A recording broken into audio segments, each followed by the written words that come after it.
He helped an injured bobcat, but the very next day she showed up at his door with her kittens. What seemed like a wild animal's gratitude quickly spirals into something far more dangerous, because these tiny lives aren't just in need of shelter, they're carrying a secret that powerful people will do anything to bury. Suddenly, a quiet act of kindness becomes a fight for survival, as a man finds himself standing against ruthless forces that want the animals gone, and him silenced. What truth is this mother risking everything to reveal? And how far will one man go to protect her family when the wild itself comes knocking at his door?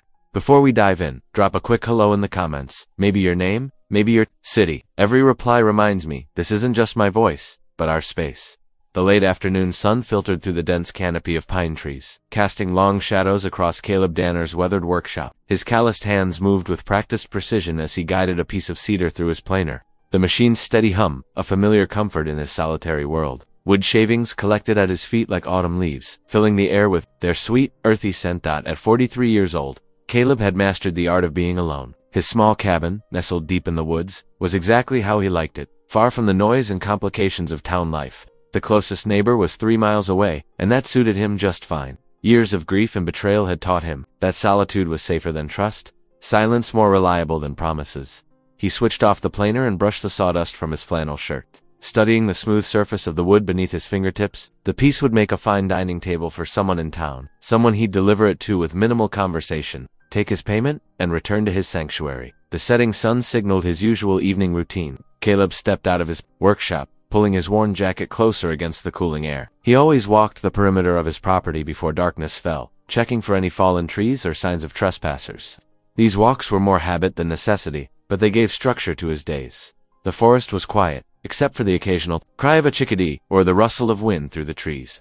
Caleb's boots crunched softly on the carpet of pine needles as he made his way along the familiar path. He knew every tree, every rock, every dip in the terrain. The predictability was comforting. But tonight was different. A sound caught his attention, something between a growl and a whimper. Caleb froze, his senses suddenly alert. The noise came again, weaker this time, from a dense thicket of undergrowth to his left. Every instinct told him to keep walking, to mind his own business. Wild animals were best left alone, especially injured ones. Despite his better judgment, Caleb found himself moving toward the sound. Pushing aside branches, he discovered the source, a female bobcat, lying on her side, her tawny fur matted with blood. Her chest heaved with labored breaths, and her eyes wild with fear and pain locked onto his. Caleb's heart hammered in his chest. The bobcat was clearly hurt badly, though he couldn't immediately see the source of the injury. She snarled weakly as he crouched down, but there was something in those eyes that spoke to him, something desperate and pleading that cut through his carefully constructed walls. "Easy there," he murmured, knowing full well the foolishness of talking to a wild animal. The bobcat's ears twitched at his voice, but she made no attempt to move. Her strength was failing, that much was clear. Without help, she wouldn't survive the night. Time seemed to slow as Caleb wrestled with his choices. The sensible thing would be to walk away, let nature take its course. He'd seen enough death in the forest to know it was part of life's cycle, but something about this creature's fierce will to live, despite her injuries, stirred something deep within him, something he thought he'd buried years ago. "I must be losing my mind," he muttered, shrugging off his jacket.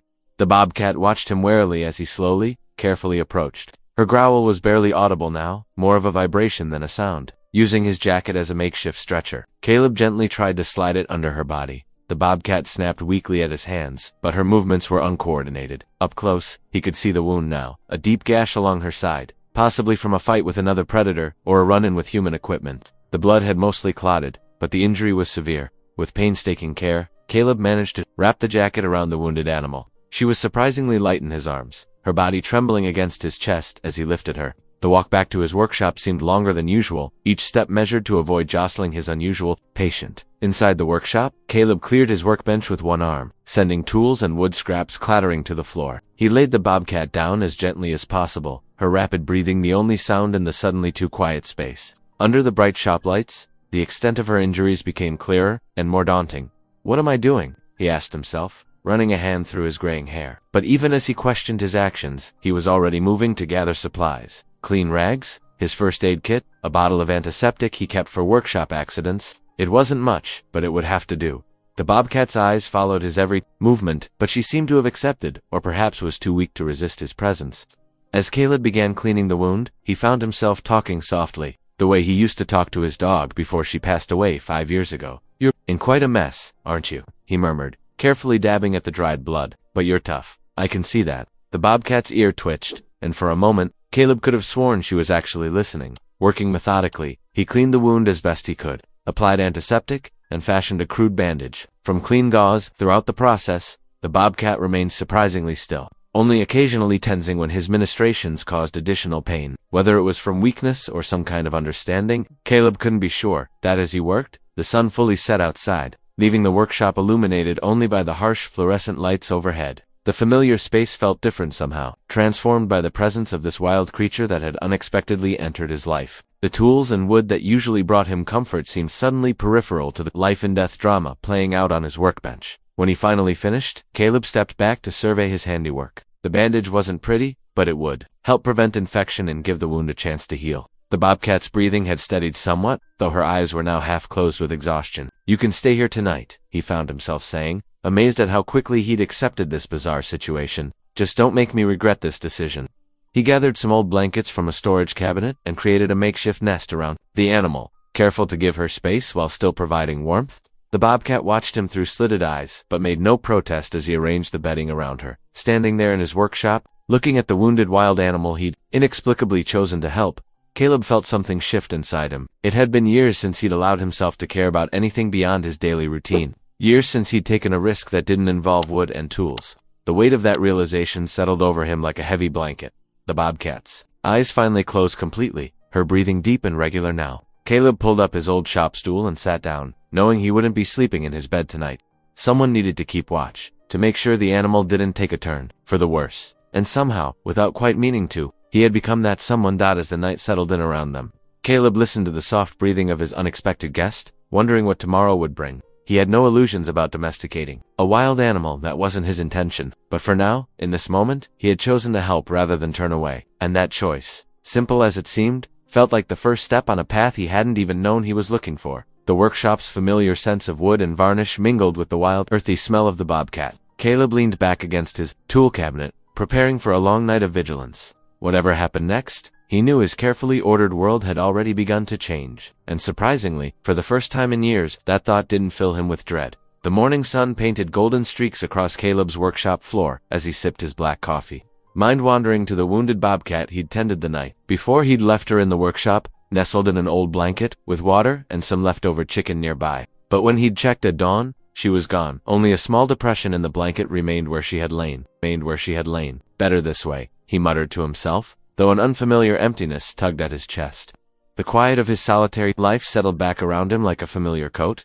He was halfway through his second cup of coffee when an odd sound drew him to his cabin's front door. The scratching noise was followed by a familiar growl, one he'd heard just yesterday. Caleb's heart quickened as he pulled the door open. There she was, the same bobcat from last night, her wounds still visible, but already beginning to heal. But she wasn't alone. Behind her, 3 tiny forms tumbled and wobbled in the morning light. Bobcat kittens, each no bigger than a house cat's youngster, their spotted fur still fuzzy and new. "Well, I'll be damned," Caleb breathed, frozen in the doorway. The mother bobcat's amber eyes met his, and in that moment, something passed between them, a wordless understanding that squeezed Caleb's heart. She nudged one of the kittens forward with her nose, then another, herding them toward his door. The third kitten, the smallest, stumbled and mewed pitifully. Caleb's hands trembled as he watched the scene unfold. The mother bobcat was deliberately bringing her babies to him, a man who'd spent years pushing away any creature that tried to get close. "You can't stay here," he said gruffly, but his voice lacked conviction. "This isn't a nursery. I'm not." The words died in his throat as memories flooded back, sharp and painful as broken glass. 10 years ago, he'd failed the people who needed him most. His sister's family had asked for his help during their darkest hour, and he'd been too wrapped up in his own problems to see how desperate they were. By the time he realized, they'd moved across the country, cutting all ties. The weight of that failure had driven him deeper into these woods, away from the responsibility of caring for others. The mother bobcat sat patiently, her tail curled around her paws, watching him with those knowing eyes. One of the kittens tottered forward, batting playfully at Caleb's bootlaces. "You don't understand," he told the mother bobcat, his voice rough with emotion. "I'm no good at this, at caring for things, at being responsible for lives other than my own." But even as he spoke, he knew he was already lost. The smallest kitten had flopped onto its back, exposing a tiny white belly, while another chased its own tail in a clumsy circle. The third cautiously explored his porch. Sniffing at the weathered wood, Caleb ran a hand over his face, feeling the scratch of his beard against his palm. "This is crazy," he muttered. "They're wild animals, predators. They belong in the forest. Not. But he couldn't finish the thought because the mother bobcat had moved closer, pressing her head against his leg in a gesture so trusting it made his throat tight. The morning air felt different somehow, charged with possibility and terror, in equal measure. These weren't just any wild animals. They were a family that had chosen him, that needed him. The thought sent a shiver of fear down his spine, but beneath it was something else. Something that felt suspiciously like hope.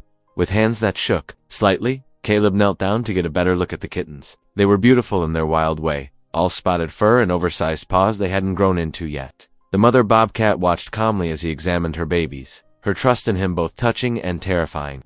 "I suppose you've made up your mind, then?" he said to her, his voice softer now. "But you should know, I've got no idea what I'm doing here." One of the kittens stumbled over to him, letting out a tiny squeak that might have been a meow or might have been a growl. It was hard to tell with such a small creature. Despite himself, Caleb felt a smile tugging at the corners of his mouth. Standing, slowly, he propped the door open wider.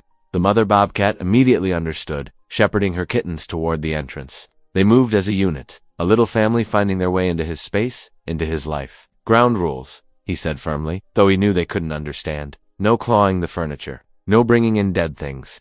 And when you're grown," he paused, watching as they explored their new surroundings. "When you're grown, you go where you need to go. No obligations, no promises." But even as he said it, Caleb knew something fundamental had shifted in his world. These wild creatures had chosen him, trusted him, needed him, and despite every instinct that screamed at him to maintain his solitude, to protect himself from the pain of caring and losing, he knew he would do whatever it took to help them survive.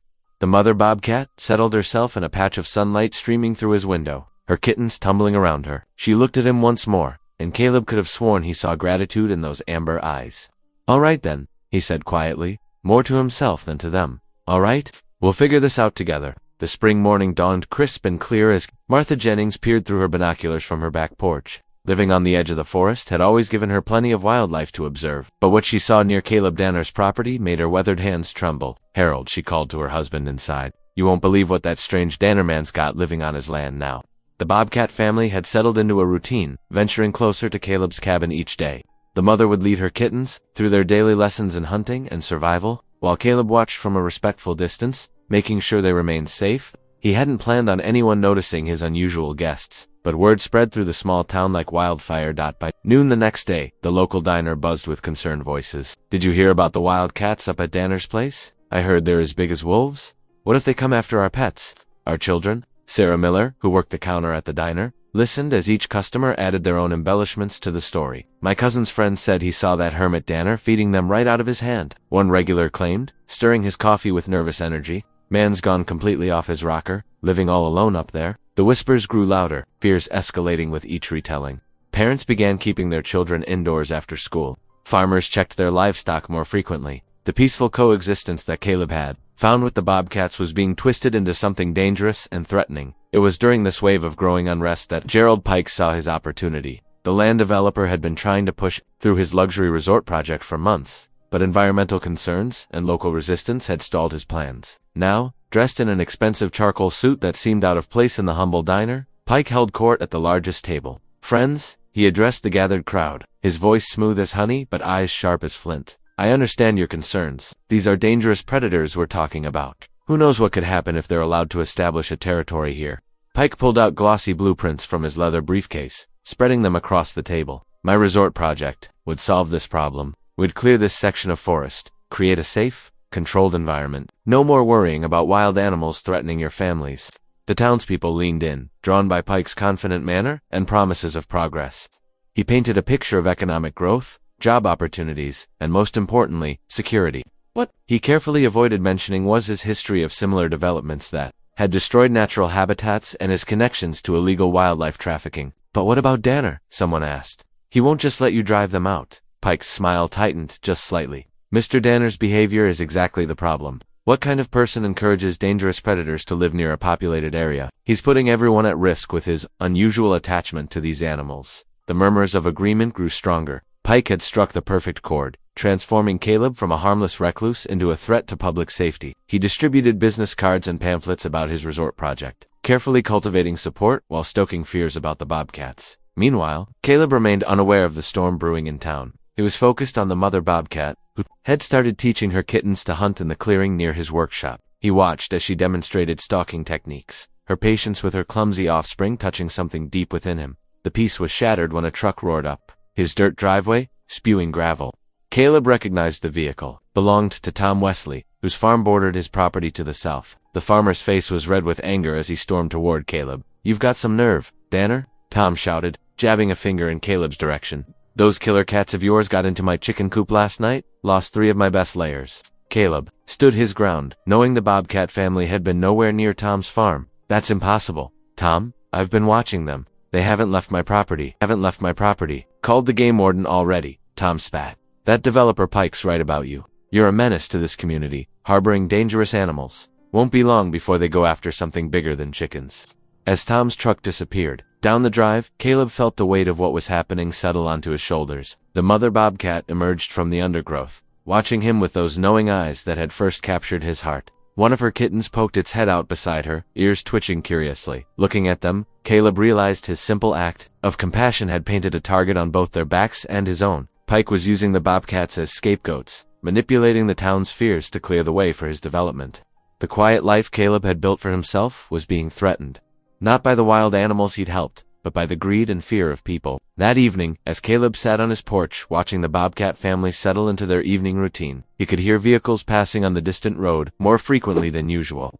People were driving by slowly, hoping to catch a glimpse of the killer cats. Each passing car reminded him that his private world had been invaded, and the peaceful existence he shared with these remarkable creatures was in danger. The mother Bobcat paused in her grooming of the kittens, her ears pivoting toward the sound of another approaching vehicle. She showed no fear, but Caleb could sense her awareness of the changing atmosphere. One of the kittens tumbled over its sibling, unleashing a squeaky mew that echoed through the growing dusk. Caleb knew he would have to make a choice: back down, in the face of mounting pressure, or stand firm in defense of these innocent creatures who had trusted him with their lives. The weight of responsibility he'd tried so hard to avoid for all these years had found him anyway, wrapped in fur and whiskers and tiny paws that stumbled across his land with growing confidence. "These dangerous predators have no place near our homes and businesses," Gerald Pike continued, his voice carrying across the diner. "Think about your children, your pets. How long before tragedy strikes?" Caleb Danner stood near the entrance, his weathered hands clenched into fists. He hadn't wanted to come into town, but the growing hysteria had forced his hand. The diner fell silent as he stepped forward, his work boots scuffing against the linoleum floor. "They're not dangerous," Caleb said, his voice rough from disuse. "The mother's just trying to raise her young. They keep to themselves and hunt natural prey mice. Rabbits, they've never come near anyone's property." Pike's polished smile didn't waver. "Mr. Danner, while your expertise with wildlife is admirable, we can't risk public safety on your word alone. These are wild animals, unpredictable killers." Several townspeople nodded in agreement. Sarah, the waitress, pulled her young son closer to her side. Caleb felt the familiar weight of isolation pressing down on him as disapproving faces turned his way. "You're scaring people for nothing," Caleb insisted, struggling to keep his voice steady. "If we leave them be, they'll move on when the kittens are grown. And how many pets will they take down in the meantime?" Pike countered smoothly. "How many children will have to stay indoors? The town council needs to act before someone gets hurt." Just then, a new voice cut through the tension. "Actually, Mr. Pike, Bobcats are typically shy and avoid human contact." Joanna Hale stood in the doorway, her wildlife officer's uniform neat, despite the early hour. She moved to stand beside Caleb, her presence commanding attention. "Officer Hale," Pike acknowledged, his smile tightening slightly. "This is a matter of public safety." "Which is exactly why we shouldn't spread unnecessary panic," Joanna replied firmly. "As the local wildlife officer, I can assure everyone that Bobcats pose minimal risk to humans when left undisturbed." Caleb glanced at her, surprised by the support. He'd seen her around town before, but had always kept his distance, as he did with everyone. Now, her steady presence beside him felt like a lifeline in the hostel room. "The mother chose my land because it's quiet, away from people," Caleb explained, finding his voice stronger. "I've been watching them. They're careful, cautious, they don't want trouble." Joanna nodded. "If anyone has concerns, I'm happy to provide information about Bobcat behavior and safety measures. But these animals are protected species. Any attempt to harm them would be illegal." Pike's expression hardened for a moment before smoothing back into concerned citizenship. "Of course, we want to handle this properly. I'm simply advocating for a humane removal of the animals to a more suitable habitat." After the meeting dispersed, Joanna approached Caleb in the parking lot. "You've been caring for them, haven't you?" she asked quietly. Caleb tensed, ready for judgment, but her face showed only professional interest. "The mother was hurt," he admitted. "I couldn't let her die." "You did the right thing," Joanna said, "but they'll need proper care to stay healthy and wild. I can help with that." She handed him her card. "And Caleb, watch out for Pike. He's been pushing hard for that resort development. and these bobcats are giving him the perfect excuse to clear the land. That evening, as Caleb walked his property line, he found the first trap, a cruel steel mechanism hidden beneath leaves. His hands shook as he carefully disarmed it, remembering how close the bobcat kittens had played to this spot that morning. 2 days later, he found 3 more traps. The mother bobcat was growing agitated, keeping her kittens closer to his cabin. She sensed the danger, just as he did. Caleb called Joanna, who documented the illegal traps, and promised to investigate. "Pike's behind this," she said grimly, photographing the evidence, "but proving it won't be easy. He's careful about keeping his hands clean." "What can we do?" Caleb asked, watching one of the kittens pounce on a leaf in the distance. "For now, we document everything. I'll increase patrols in the area." Joanna met his worried gaze. "And Caleb, you're not alone in this anymore. Sometimes the best way to help wildlife is to trust a few humans." The words struck deep, challenging years of carefully constructed solitude. Caleb looked at the playful bobcat family, at Joanna's steady presence, and felt something shift inside him. The wall he'd built between himself and the world had protected him from pain, but it had also kept out the possibility of support when he needed it most. That evening, as Caleb watched the mother bobcat gather her kittens for the night, he realized that she had trusted him with her most precious possession, her family. Perhaps it was time for him to take a similar risk, to trust that not all humans would bring betrayal and pain. Pike's campaign of fear continued to spread through the town, but now Caleb had an ally. Together with Joanna, they began documenting the bobcat's natural behavior, proving they posed no threat to the community. Each day brought new challenges, more traps to disable, more rumors to counter. But for the first time in years, Caleb didn't face these challenges alone. The mother bobcat watched from the edge of the woods as Caleb and Joanna worked, her amber eyes alert but no longer fearful. She too seemed to understand that sometimes survival meant accepting unexpected allies, that trust, while risky, could mean the difference between life and death. Caleb's boots crunched through the autumn leaves as he patrolled the edge of his property at dawn. The morning air was crisp, his breath forming small clouds as he scanned the ground for signs of Pike's interference. A flash of movement caught his eye, the bobcat mother darting between trees about 50 yards ahead. His heart clenched as she suddenly lurched sideways with a piercing shriek. The sound of metal snapping echoed through the trees. No. Caleb broke into a run, branches whipping past his face. He found her thrashing violently, her leg caught in the steel jaws of an illegal trap. Blood matted her fur as she fought against the cruel device. When he approached, she turned on him with a snarl, yellow eyes wild with pain and fear. Caleb knew he had only moments before she could seriously hurt herself or him. He shrugged off his heavy canvas jacket, preparing to use it as a shield. "Easy, girl," he murmured, inching closer. "I'm trying to help you." The bobcat's powerful muscles bunched as she lunged at him, teeth bared. Caleb barely managed to get the jacket between them as she struck. Sharp claws raked his forearm through the cloth. He gritted his teeth against the pain, using his weight to pin her while his free hand worked the trap's release mechanism. The metal jaws finally sprang open. The mother cat twisted free, but instead of fleeing, she whirled and slashed at Caleb's face. He jerked back, losing his balance. They tumbled together down a small embankment, a blur of fur and fabric. When they landed, Caleb found himself staring directly into those fierce yellow eyes, her fangs inches from his throat. For a breathless moment, neither moved. Then something shifted in the bobcat's gaze, a flicker of recognition. She backed away with a low growl, favoring her injured leg, but still managing to vanish into the underbrush. Caleb lay there, heart pounding, blood seeping through the scratches on his arm. He could have died. The realization hit him hard, not just the near-death experience, but how instinctively he'd rushed to save her. Somewhere along the way, these animals had broken through his carefully constructed walls. After catching his breath, he pushed himself up and examined the trap. It was a professional-grade spring trap, the kind used by poachers, not local hunters. Pike wasn't just trying to scare the bobcats away. He wanted them dead. Caleb gathered the trap as evidence, wrapping it in his torn jacket. As he stood, something metallic glinted in the leaves where they'd fallen. Bending down, he discovered a small length of chain with a broken clasp, old, but unmistakably a collar fragment. His mind raced. The mother's scarred neck, her unusual trust of humans, and now this collar. The pieces clicked together. She wasn't just any wild bobcat. She'd been captured before, likely for illegal trafficking.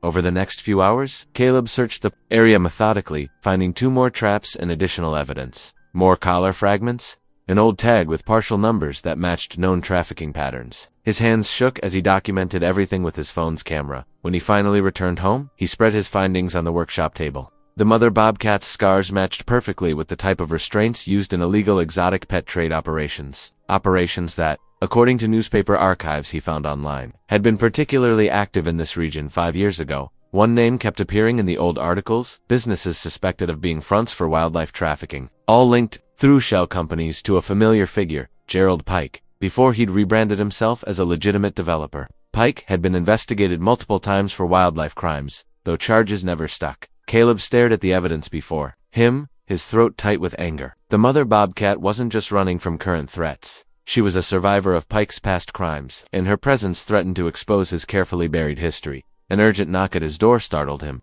Through the window, he saw Joanna. In her wildlife officer uniform, her expression grave. When he opened the door, she spoke without preamble. "I got your message about the traps," she said. "But there's more. I've been going through old case files, and Pike's name keeps coming up. We need to talk."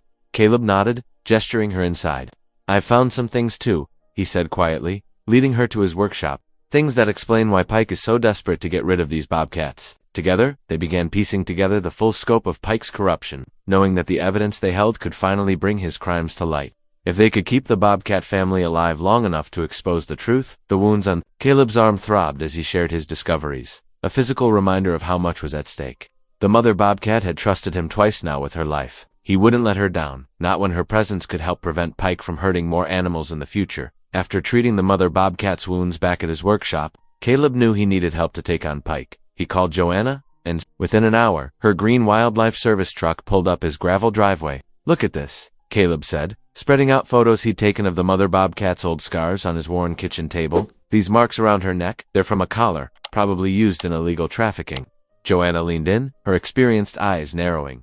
"You're right. I've seen similar scarring patterns in rescued exotic pets. This wasn't from any standard tracking collar." They spent hours combing through old newspaper archives on Joanna's laptop. Pike's name kept appearing in suspicious circumstances. Wildlife preserves mysteriously listed endangered species disappearing just before development projects began. "Here's something," Joanna said, turning the screen toward Caleb. 5 years ago, Pike was questioned about exotic animal shipments at one of his warehouses, but charges were dropped due to insufficient evidence. Caleb's weathered hands clenched into fists. "He's been at this for years. We need more than circumstantial evidence," Joanna cautioned. "Pike's got friends in high places." Over the next few days, they gathered documentation meticulously.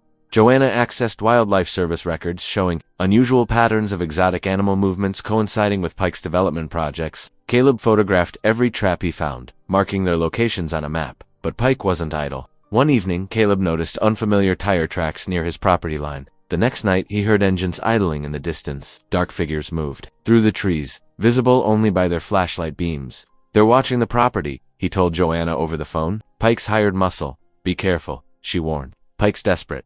He knows we're building a case." Her words proved prophetic. 2 nights later, Caleb was awakened by distressed yowling. He grabbed his flashlight and rushed outside to find one of the Bobcat kittens stumbling erratically near his workshop. Next to it lay a half-eaten piece of meat that reeked of chemicals. His heart racing, Caleb scooped up the kitten. Its small body trembled, pupils dilated unnaturally. He found Joanna's emergency number with shaking fingers. "The kitten's been poisoned," he reported as soon as she answered. "What do I do?" Joanna's voice remained steady as she guided him through emergency first aid. "Hydrogen peroxide to induce vomiting. Keep it warm. I'm on my way with activated charcoal." For 2 hours, they fought to save the kitten's life. Dawn was breaking when it finally stopped convulsing and fell into exhausted sleep. "Pike's crossed a line," Caleb said, his voice hard with anger. "Using poison, he could kill any animal that finds it, or a child." Joanna nodded grimly. "This gives us more evidence." The morning after saving the poisoned kitten, Caleb heard shouts echoing through the trees. His heart dropped when he spotted 3 burly men in hunting gear moving through his property, carrying nets and poles. Pike's hired muscle had grown bold enough to operate in daylight. The mother Bobcat was visible near the tree line, hackles raised as she faced the intruders. Her kittens were hidden somewhere nearby. Caleb could hear their faint mewling. "There she is," one of the men shouted. "Circle around. Don't let her get to the caves." Without thinking, Caleb burst from his workshop. "Get off my property," he bellowed, but the men ignored him. Closing in on the increasingly frantic mother Bobcat, the cat snarled, backing away as the men tried to herd her into a corner between 2 large boulders. Her yellow eyes darted wildly, searching for escape. One man swung a catch pole toward her neck. Caleb charged forward, shouldering the nearest man aside. "Leave her alone." He placed himself between the Bobcat and her attackers, arms spread wide. "Move it, old man," one thug growled. "This ain't your business." "Everything on my land is my business," Caleb shot back. Behind him, he could feel the Bobcat's presence, but remarkably, she hadn't fled. She stood her ground beside him, as if sensing his protection. The largest man lunged with his net. Caleb grabbed it, yanking hard. They grappled, and Caleb took a heavy punch to the ribs that sent him stumbling. The mother bobcat exploded into action, leaping with claws extended. She raked one man's arm, sending him reeling backward with a cry of pain. Caleb recovered his footing and charged again, his face bloody but determined. The bobcat moved with him, the two of them working in strange synchronization. Man and wild animal, fighting side by side. His phone buzzed in his pocket, Joanna's ringtone, but he couldn't answer, not now. One of the men had pulled a taser, its electric arc crackling. The bobcat mother snarled, fur standing on end. Instead of retreating, she pressed closer to Caleb's side. Her trust in him was complete, even in this chaos. Last chance, the man with the taser warned. Clear out, or this gets ugly. At that moment, sirens wailed in the distance, multiple vehicles, getting closer. The men hesitated, looking at each other uncertainly. That'll be the federal wildlife agents, Caleb said grimly. Joanna's been building, a case you want to stick around and explain yourselves. The men backed away, then turned and ran. The mother bobcat watched them go, then looked up at Caleb with those piercing yellow eyes. For a moment, they held each other's gaze, wild and domestic, joined by trust and survival. When Joanna arrived minutes later, she found Caleb sitting on his porch steps, the mother bobcat still by his side while her kittens played nearby. I got it, she said triumphantly, waving a thick folder. Financial records, shipping manifests, everything linking Pike to the trafficking ring. The feds are moving in now. Caleb and Joanna spread the documents across his kitchen table that evening, organizing their evidence against Pike into neat piles. The mother bobcat watched from her usual spot near the wood stove, while her 3 kittens tumbled and played. In the corner, with these shipping records and bank statements, Joanna said, tapping a thick manila folder, we can prove Pike's connection to the trafficking ring. The feds will have no choice but to act. Caleb nodded, his weathered hands carefully sorting photographs of injured wildlife and illegal traps. First thing tomorrow, we take this to the authorities. He glanced at the bobcat family. Then these little ones can finally be safe. I'll pick you up at 8 o'clock sharp, Joanna promised, gathering her things to leave. Try to get some rest. But rest wouldn't come that night. Around 2 o'clock in the morning, Caleb jolted awake to the smell of smoke. Orange light flickered. Through his bedroom window, his heart stopped when he heard the kittens' frightened cries from the main room. Smoke poured under his door as he threw it open. Flames had already engulfed the front of the cabin, blocking the main entrance. The heat hit him like a wall, and dark smoke rolled across the ceiling. No, he shouted, dropping to his hands and knees where the air was clearer. The mother bobcat appeared through the haze, frantically circling near the burning kitchen where her kittens were trapped. Without hesitation, Caleb crawled toward the kitchen. The flames had spread to the table where their evidence lay, papers curling and blackening in the intense heat. He could hear the kittens mewling in terror behind the wood stove. I'm coming, he called out, choking on the thick smoke. The mother bobcat followed him, staying close despite her natural fear of fire. Together, they reached the wood stove. The 3 kittens had wedged themselves into the narrow space behind it, paralyzed with fear. Caleb's lungs burned as he reached into the gap. One by one, he grabbed the kittens, passing them to their anxious mother. The flames were spreading rapidly now, consuming everything in their path. Most of their carefully gathered evidence was already destroyed. With the kittens secure, Caleb led the bobcat family toward the back door. The heat was unbearable, and his vision blurred from the smoke. Just before they reached safety, a burning beam crashed down behind them, missing them by inches. They burst out into the cool night air, gasping and coughing. Caleb collapsed onto the grass, watching helplessly as his home burned. The mother bobcat herded her kittens to a safe distance, then returned to sit beside him, both of them witnessing the destruction. By the time the fire trucks arrived, it was too late to save the cabin. Joanna found him sitting in the same spot at dawn, covered in soot, the bobcat family still faithfully by his side. Most of their evidence against Pike had been reduced to ashes. He tried to kill them, Caleb said hoarsely, his voice rough from smoke. He tried to burn them alive. Joanna knelt beside him, placing a gentle hand on his shoulder, but he failed. You saved them. Caleb looked at his ruined home. Years of work and memories gone in a single night. The mother bobcat pressed against his leg, as if offering comfort. Her kittens, though shaken, were already playing in the morning dew, resilient as ever. What do we do now? He asked, feeling more lost than he had in years. Most of our proof is gone. The mother bobcat suddenly tensed, her ears pricking forward. Through the trees, they could see Pike's black SUV driving slowly past. The developer clearly coming to survey his handiwork. The sight of it made Caleb's hands clench into fists. We don't give up, Joanna said firmly. We still have the copies I made, and now we can add arson to Pike's charges. He's shown how desperate he is, which means we must be close to bringing him down. Caleb watched the bobcat family, remembering how far they'd come together. From that first night when he'd found the injured mother, to now, surviving this inferno as one unit. Despite losing his home and most of their evidence, he felt his resolve hardening. You're right, he said, slowly standing up. Pike thinks he's beaten us, but he's only made me more determined. We're going to stop him for good this time. The morning after the fire, Caleb sifted through the ashes of his home. His calloused hands trembled as he picked up charred fragments of his life. A half-melted photograph frame, the blackened remains of his favorite chair. Everything smelled of smoke and loss. Joanna arrived with coffee and breakfast from town, setting them on a makeshift table made from an overturned crate. I spoke with the fire marshal, she said quietly. They found accelerant traces. Clear evidence of arson. Caleb nodded, his jaw tight. Pike's getting desperate. He knows we have him cornered. The federal wildlife agents are reviewing our evidence folder, Joanna continued, but they need more time to build a solid case. Time I'm not sure we have. The Bobcat family had returned to the edge of the clearing. The mother cat watched them intently while her kittens played in the morning sun, seemingly unaffected by the previous night's terror. Their resilience stirred something in Caleb's chest. I'm done hiding, he said, straightening his shoulders. Pike thinks burning my home will break me. He's about to learn otherwise. Joanna studied his face. What are you thinking? We need to force his hand. Caleb began pacing, energy coursing through him. All these years I've been running from people, convinced isolation was safer. But that's exactly what men like Pike count on. Good people staying quiet, staying apart together. They salvaged what they could from the ruins. In Caleb's workshop, beneath a fallen shelf, they found his waterproof toolbox. Inside were copies of some documents they'd made, not everything, but enough to strengthen their case. You look at this, Joanna said, holding up a singed paper. Pike's original permit applications for the resort. He lied about environmental surveys, claimed there were no protected species in the area. Caleb's eyes narrowed. Add that to the trafficking evidence, and the arson. They worked through the morning, developing their strategy. Joanna made calls to her contacts in wildlife law enforcement, coordinating with federal agents. Caleb began fortifying his property, setting up motion sensors and cameras borrowed from Joanna's department. Pike will try something else, he said, securing a camera to a tree. He's too arrogant to back down now. That's what we're counting on, Joanna replied. The feds are monitoring his movements, but they need to catch him in the act. One wrong move from Pike, and we've got him. As afternoon faded into evening, Caleb constructed a temporary shelter near his burned cabin. The Bobcat mother approached while he worked, watching him with those knowing eyes that had first moved him to help her.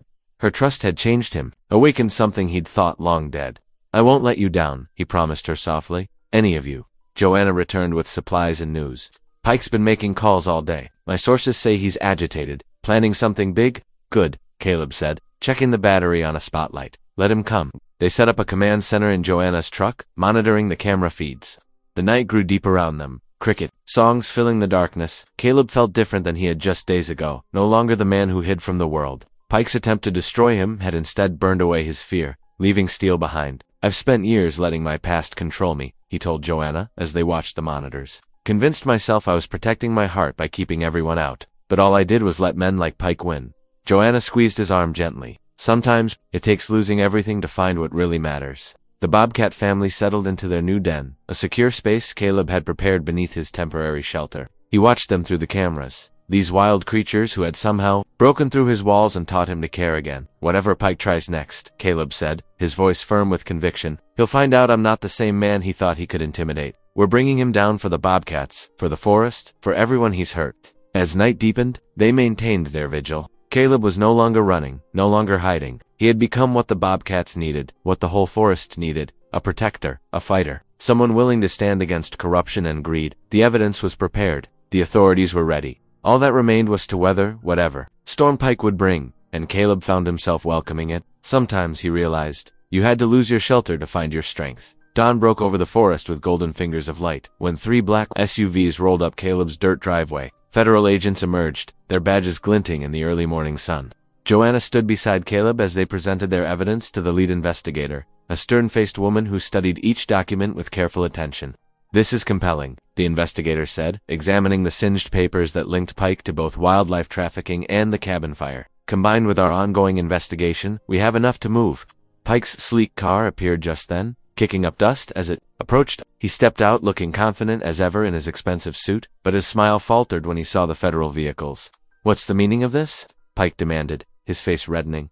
The lead investigator held up her badge. Mr. Pike, we have evidence of your involvement in illegal wildlife trafficking, attempted murder through arson, and multiple environmental violations. Pike's composure cracked. His eyes darted between the agents, then fixed on Caleb with pure hatred. You have nothing, he snarled. Just the word of a hermit and some burned papers. We have everything, Caleb replied calmly. The mother, Bobcats, Old Collar, Documentation of your past schemes. Proof you tried to burn me out. Pike's hand moved toward his jacket pocket. In one fluid motion, he pulled out a handgun. You should have stayed in your cabin and burned, he spat. Everything happened. At once, the federal agents drew their weapons. Joanna pushed Caleb behind her truck. Pike, wild-eyed now, backed toward the tree line. Drop your weapon, an agent shouted. Instead, Pike turned and ran into the forest. Without hesitation, Caleb sprinted after him. He knew these woods better than anyone, every trail, every hollow. Behind him, he heard Joanna calling for backup on her radio. The chase led deeper into the trees. Pike crashed through undergrowth while Caleb moved silently, parallel to his path. He could hear the other man's ragged breathing, the desperate sounds of someone unused to such terrain. Suddenly, a familiar shape darted through the shadows. The mother Bobcat. She appeared ahead of Pike, her presence forcing him to veer left. Caleb smiled grimly, recognizing where Pike was headed. He's going toward the ravine. Joanna's voice crackled over the radio. Caleb carried. Pike burst into a small clearing, stopping, short of the steep drop before him. He spun around, gun shaking in his hand, as Caleb emerged from the trees. It's over, Pike, Caleb said quietly. Nothing's over, Pike panted. I built everything I have. I won't let some backwoods nobody and his pet cats destroy it. The mother Bobcat appeared at the edge of the clearing, followed by her nearly grown kittens. They moved with silent grace, positioning themselves around Pike. He jerked his gun toward then back to Caleb. Federal agents and Joanna arrived, weapons trained on Pike. Put the gun down, the lead investigator ordered. Don't make this worse. Pike's empire was crumbling before his eyes. His face twisted with rage and desperation. He aimed at Caleb's chest. A flash of fur. The mother Bobcat leaped. Her movement startled Pike. His shot went wide as he stumbled backward, too close to the ravine's edge. The ground crumbled beneath his feet. Caleb lunged forward, grabbing Pike's arm. For a moment, their eyes met. Predator and prey roles suddenly reversed. Then Caleb pulled him to safety, even as agents rushed in to handcuff him. You'd still save me? Pike asked, bewildered, as they led him away. That's the difference between us, Caleb replied. In the following days, Pike's arrest made headlines. His development company collapsed as investigators uncovered years of corruption. The forest would remain protected, the Bobcat's habitat secure. 2 weeks later, Caleb stood with Joanna at the edge of his property. The mother Bobcat and her kittens were leaving, truly wild now, ready to reclaim their natural territory. Thank you, he whispered, as they disappeared into the undergrowth. The mother cat paused, looking back one last time. In her eyes, Caleb saw the same trust that had first moved him to help her. Joanna's hand found his. You did it, she said softly. You saved them. They saved me too, Caleb replied, squeezing her hand. Taught me that sometimes you have to risk caring again. The Bobcats vanished into their forest home, but Caleb knew they'd return occasionally. He would always be their protector, just as they had been his path back to life. For the first time, in years, his heart felt truly whole. Coffee? Joanna asked, smiling up at him. I'd like that, he answered, ready at last to begin again. If even one moment stayed with you, hit subscribe. I'll be back tomorrow with another story written gently, for the heart.